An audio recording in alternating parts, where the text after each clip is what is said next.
Assalamualaikum warahmatullahi wabarakatuh. Pernahkah teman-teman berpikir bagaimana sebenarnya alam semesta ini bermula? Apakah langit dan bumi memang sudah ada seperti yang kita lihat sekarang? Atau adakah proses penciptaan yang ada di baliknya?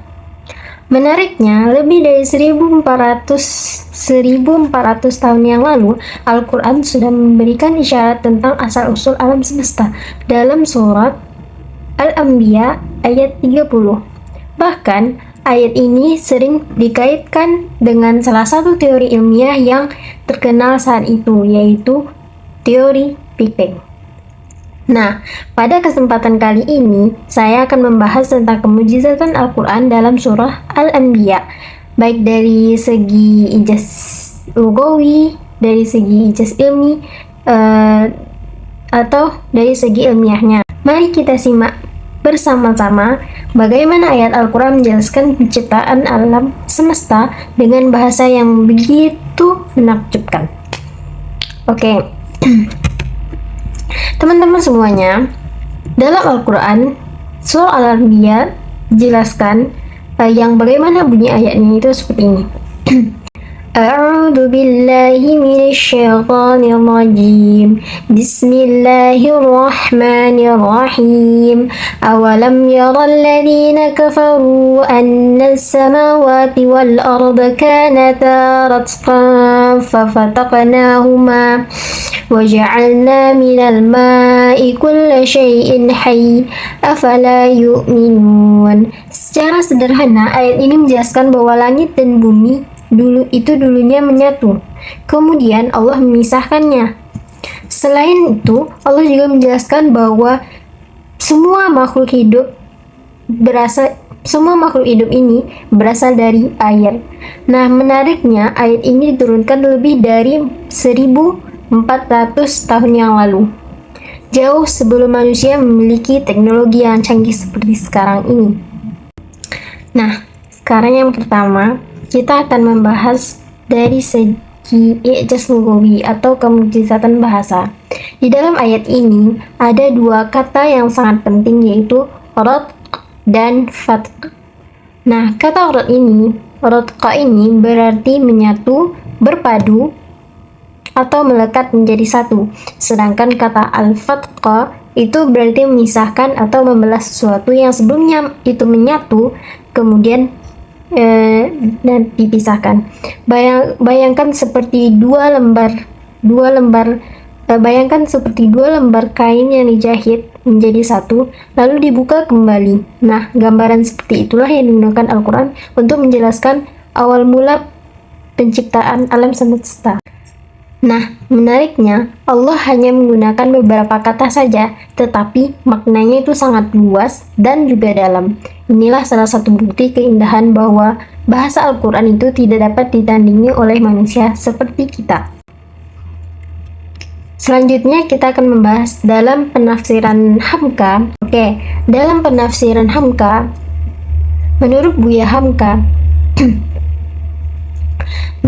menurut Buya Hamka, dalam tafsir Al-Azhar, ayat ini dapat dipahami menjadi 3 bagian. Yang pertama, bagian yang pertama itu menjelaskan bahwa langit dan bumi itu dulunya merupakan satu kesatuan. Kemudian Allah memisahkan keduanya sebagai bukti kekuasaannya. Nah, yang poin kedua itu menjelaskan bahwa seluruh makhluk hidup. Poin yang kedua menjelaskan bahwa seluruh makhluk hidup itu diciptakan dari air. Kalau kita lihat sekarang, tubuh manusia sebagian besar terdiri dari air. Tumbuhan membutuhkan air untuk hidup. Hewan juga demikian.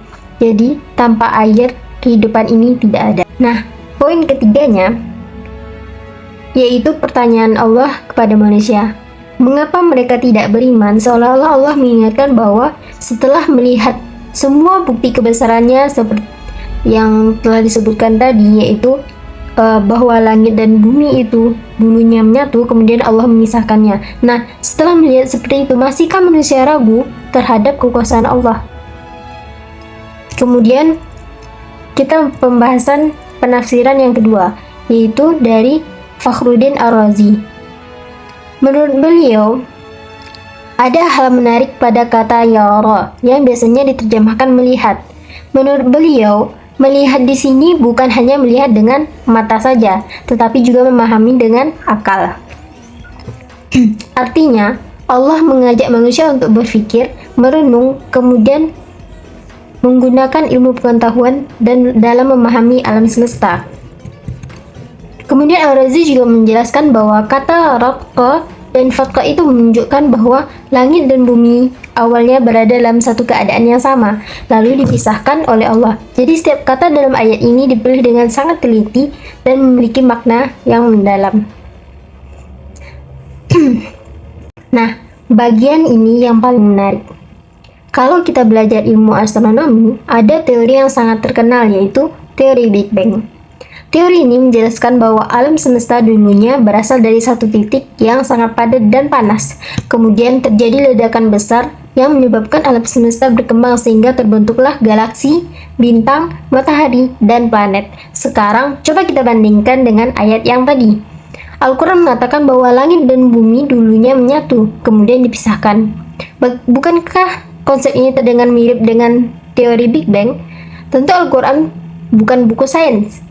Tapi ayat ini menunjukkan bahwa Al-Quran telah memberikan isyarat tentang asal-usul alam semesta jauh sebelum teori tersebut ditemukan oleh para ilmuwan. Bukankah konsep ini terdengar mirip dengan teori Big Bang?